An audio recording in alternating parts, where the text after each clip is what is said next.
आगरा जनपद में माधुर्य सांस्कृतिक एवं साहित्यिक संस्था द्वारा आयोजित मासिक काव्य गोष्ठी साहित्य, संस्कृति एवं सृजन का अनुपम उत्सव बनकर संपन्न हुई।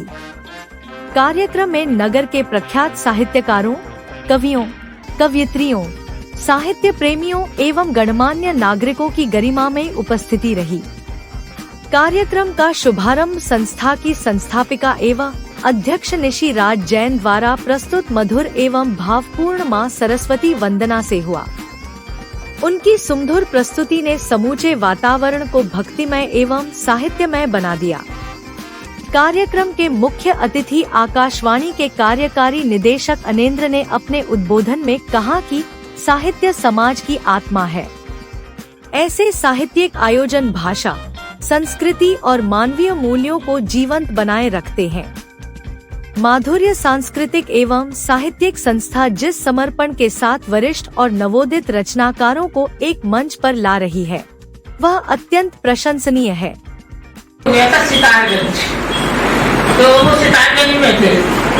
अब जब मैं वहाँ सितारगंज की मुझे तो पता ही नहीं था कि ये ऐसे वातावरण में भी मुझे जाना पड़ेगा कभी। और मैं वहाँ गई तो वहाँ ये सारे वो कैदी लेके था क्या कि वहाँ सब खुले रहते थे कैदी। वहाँ कोई जैसे जेल में यहाँ रहते हैं बंद, उन्हें निकाला नहीं जाता, सिपाहियों के साथ निकाले जाते हैं, तो वहाँ पर वो सब खुले हुए रहते थे। ये सितारगंज नैनीताल के पास है। नैनीताल से पहले पड़ता है सितारगंज। तो वहाँ मैं जब गई तो मैं, क्योंकि जो मुझे लेने आया था वो भी मेरे लिए एक बहुत अद्भुत बात थी कि मैं बैलगाड़ी में उससे पहले कभी बैठी नहीं थी।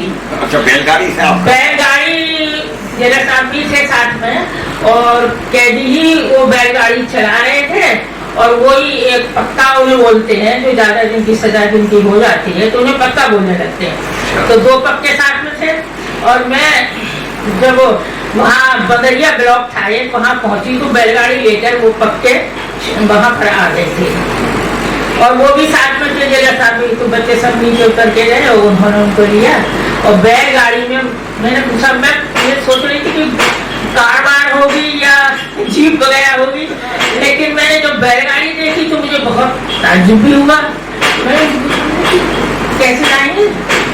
तो बोले बैलगाड़ी कि हाँ उसी से चलना है। मैंने, लेकिन वो बैलगाड़ी भी स्पेशल थी, ऐसी नहीं थी जैसे यहाँ लंबी लंबी होती है।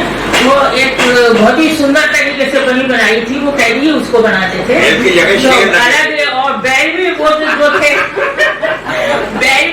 बहुत ऊंचे ऊंचे और बड़े बड़े थे, तो उसमें बैठ के बड़ा अच्छा लगा। हमें लगा हम किसी रथ में या किसी जो आकाश में एक गाड़ी उड़ती है उसमें जा रहे हैं। तो उसमें जब हम मतलब बैठ गए कि कहाँ है गाड़ी, तो वो खड़ी है बैलों वाली कि हाँ उसी से चलना है।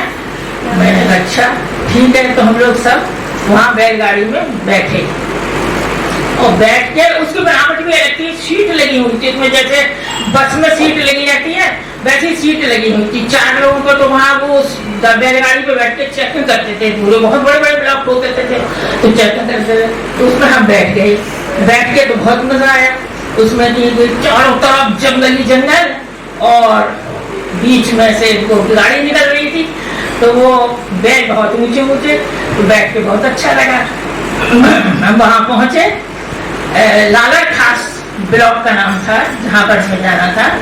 वहाँ पर पहुंच गए और वहाँ देखा पीछे हमारे जो क्वार्टर था उसके पीछे नदी बहती थी और सामने जेल थी। जेल भी सब खुली थी, वहाँ सारे कैदी खुले खुले रहते थे।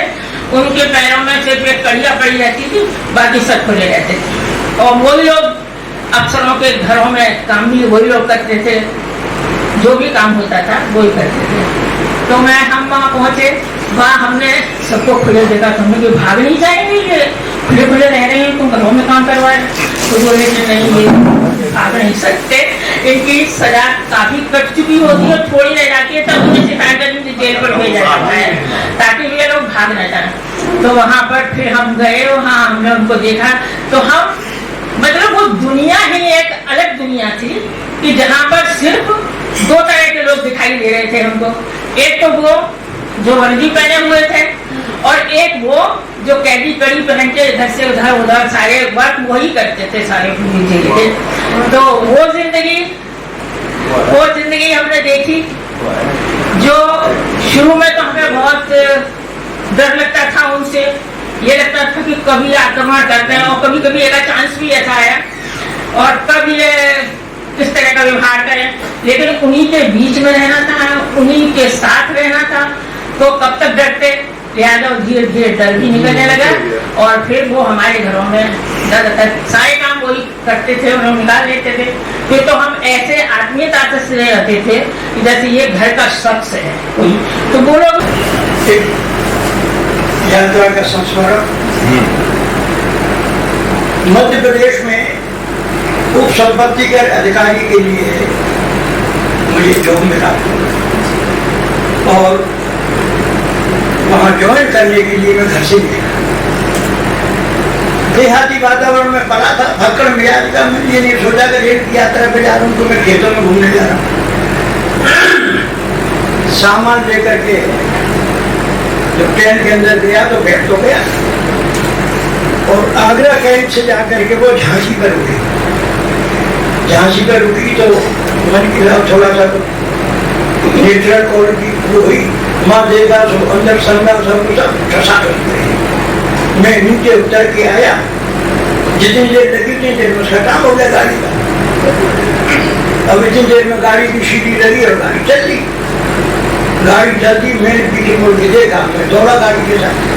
लोग बोले कि काय को दौड़ा, मैंने किसी मेरा सामान रखा हुआ, मेरी नौकरी क्यों करती है, तो बोले ट्रेन के संग दौड़ के जाओगे आप।